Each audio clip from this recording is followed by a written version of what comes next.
कंकाल का रहस्य। चौरा गांव के खेतों में इन दिनों खुदाई का काम चल रहा था। असल में इसी गांव से होकर एक अच्छी सड़क गुजरनी थी, इसलिए यहाँ खुदाई शुरू की गई थी। अचानक एक दिन खुदाई करने वाली मशीन से कुछ टकराता है।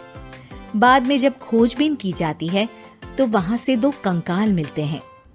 पुलिस गांव के लोगों से पूछताछ शुरू करती है। आप लोगों को क्या लगता है ये किसके कंकाल हो सकते हैं? अरे साहब, हमें क्या पता ये किसके कंकाल है, आप ही लोग पता लगाइए। हम लोग तो बहुत ज्यादा डरे हुए हैं। हाँ, हमारी फॉरेंसिक टीम अभी आ रही है। ये बताओ कि इस गांव के रहने वाला कोई जोड़ा गायब तो नहीं ना? क्योंकि शुरुआती जांच में तो ये बात सामने आ रही है कि एक कंकाल किसी पुरुष का है तो एक किसी महिला का। साहब, हमें तो बहुत डर लग रहा है। ऐसे कंकाल मिलने का मतलब गांव के आसपास ही किसी की हत्या हुई है या फिर किसी को जलाकर मार डाला गया है। हाँ साहब, हम अपने परिवार को लेकर बहुत ही ज्यादा परेशान हैं। देखिए, आप लोगों की परेशानी हम समझ सकते हैं, लेकिन आप लोगों को पुलिस का सहयोग करना होगा, क्योंकि आपके सहयोग के बगैर हम ये पता नहीं लगा सकते हैं कि आखिर ये किसके कंकाल है और इनकी हत्या किसने की।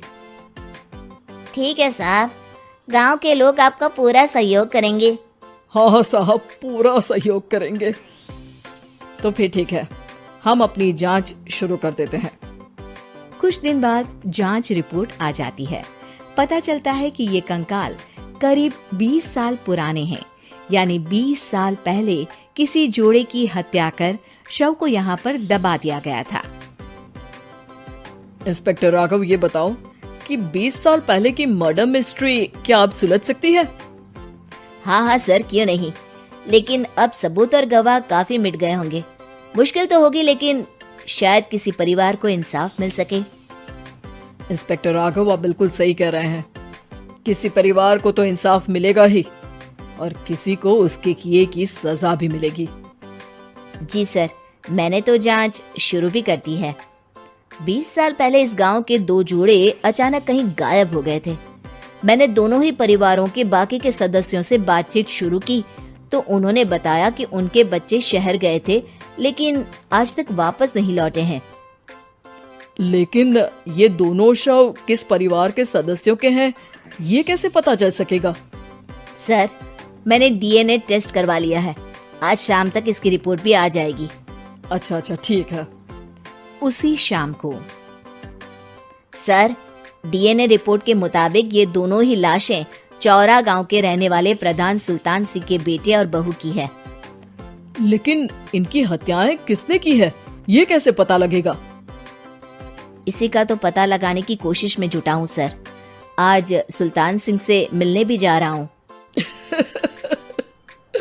मेरा बेटा और बहू तो मेरे लिए सिर्फ यादों में ही रह गए थे। हमें उनकी लाशें तक नहीं मिल सकी थी। आज 20 साल बाद उनके कंकाल मिले हैं। मैं अब किसके लिए जीऊं?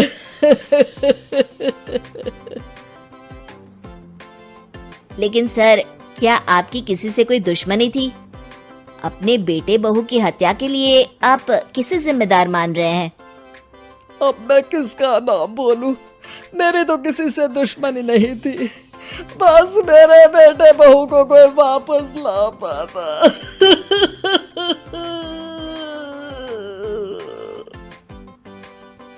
इसके बाद सुल्तान सिंह फूट फूट कर रोना शुरू कर देते हैं।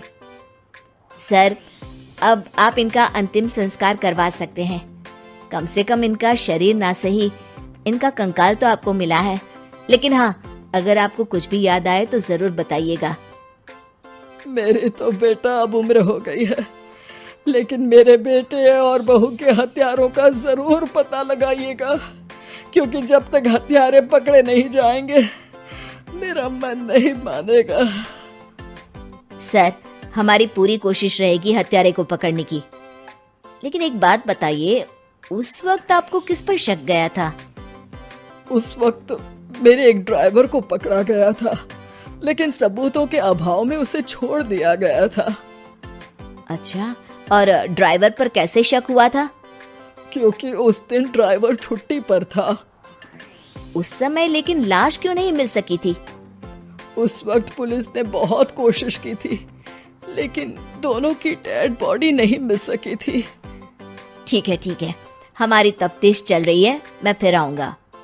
इसके बाद इंस्पेक्टर वहां से चला जाता है और सुल्तान सिंह अपने बेटे और बहू की याद में खो जाते हैं। कुछ दिन बाद सुल्तान सर, एक बात बताइए, जब आपके बेटे बहू की हत्या हुई थी, उसी के आसपास आपके ही गांव का रहने वाला एक और जोड़ा उसी वक्त गायब हो गया था ना? हाँ सर, अलका और अभिषेक, वो भी मेरे बच्चों जैसे ही थे। तो फिर वो कहाँ है? उनका भी आज तक पता नहीं चल सका, लेकिन बताते हैं कि कुछ साल पहले अभिषेक को गांव के ही किसी आदमी ने मुंबई में देखा था, लेकिन फिर वो गायब हो गया। यानी अभिषेक और अलका की हत्या नहीं हुई थी, बल्कि उन्होंने किसी वजह से खुद ही गांव छोड़ दिया था।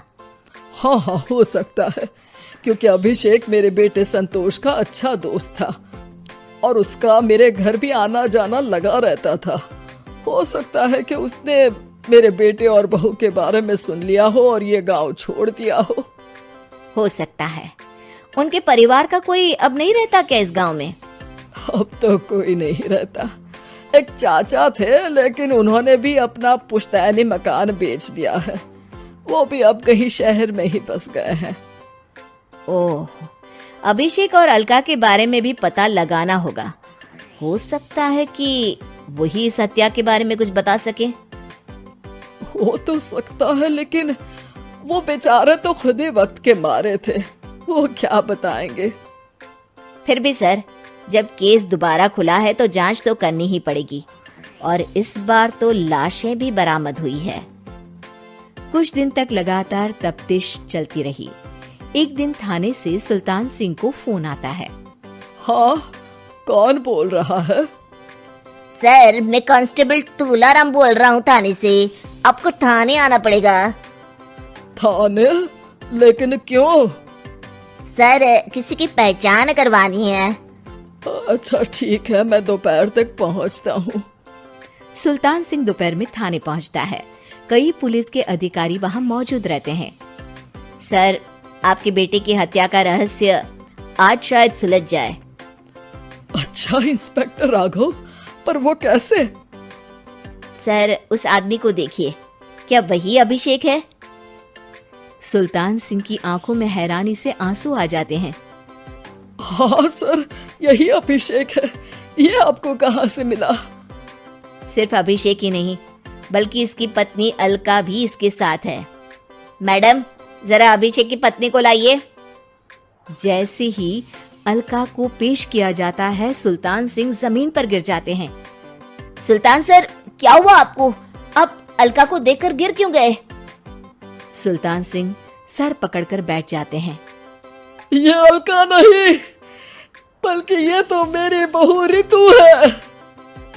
पूरा थाना एक दूसरे का मुंह देखने लगता है। क्या? इसके बाद हर किसी को दो कंकाल और हत्या का रहस्य समझ में आ गया। अभिषेक और रितु ने मिलकर संतोष और अलका की हत्या की थी और लाश को जमीन के नीचे दबा दिया था। आज 20 साल बाद इस हत्या का रहस्य खुल सका था कि अवैध प्रेम संबंध में दो मासूमों की जान गई थी।